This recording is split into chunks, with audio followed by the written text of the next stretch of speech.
Shabbat Shalom. We have a teacher that always encouraged us to begin sermons by asking a question. If nothing else, throughout these next couple moments, you'll have an opportunity to contemplate some of the big things happening in our lives. So my question to you before I begin is, what is it that's occupying your minds recently? What's taking up that valuable bandwidth as we navigate our lives this week? Surely you've heard it before, the often used adage attributed to Alexander Graham Bell: when one door opens, when one door closes, another door opens. Thank you for your help.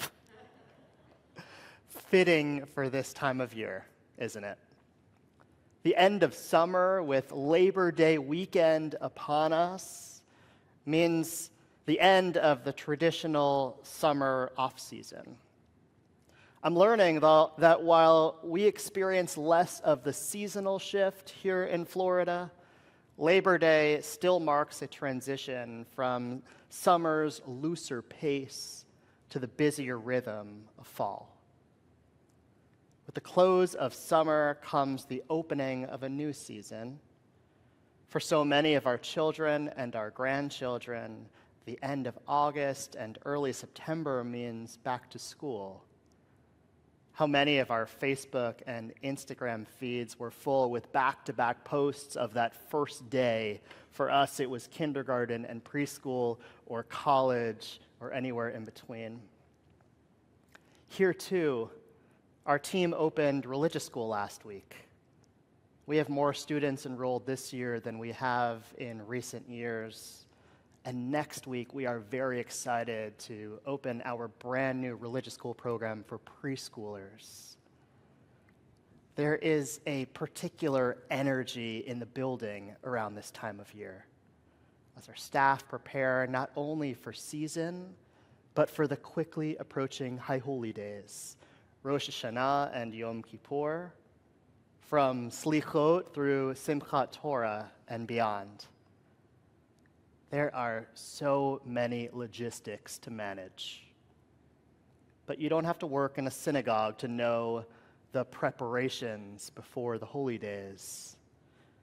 Making reservations to attend services or our many High Holy Day offerings, as well as making travel arrangements and preparing the holiday menu, to name just a few of the things on all of our to-do lists as we enter this time of year. However, tonight I want to suggest that if all we do is focus on the to-do lists and the stuff, we'll miss the essence of this season. This week, leading up to Rosh Hashanah, the Hebrew month of Elul that we're in, invites us into increased awareness around our thoughts and our actions. That's our primary spiritual responsibility leading up to these days of awe, turning or perhaps returning towards mindfulness. When we remember that the Hebrew word for turning or returning is teshuvah, our call to greater mindfulness takes on a particular imperative at this time of year. Elul invites us into awareness of the mechanisms through which we perceive our world. Time for turning our gaze inward to examine the assumptions and the routines that guide our lives. What assumptions have we let go unchecked? What myths do we accept as reality? What poor habits have we adopted since the last High Holy Day season? For most, this is nothing new.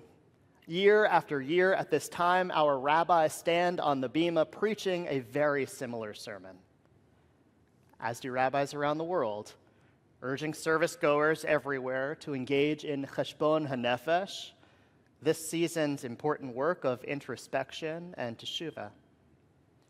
Yet year after year, I know I still need the reminder, because my inbox is full and I'm feeling torn by my many obligations at work and at home. There is always too much to do. Life feels heavier and heavier each day. Too many tasks to accomplish and too much that deserves my attention. Year after year at this time, I need someone to remind me to slow down, to see the forest through the trees, as they say.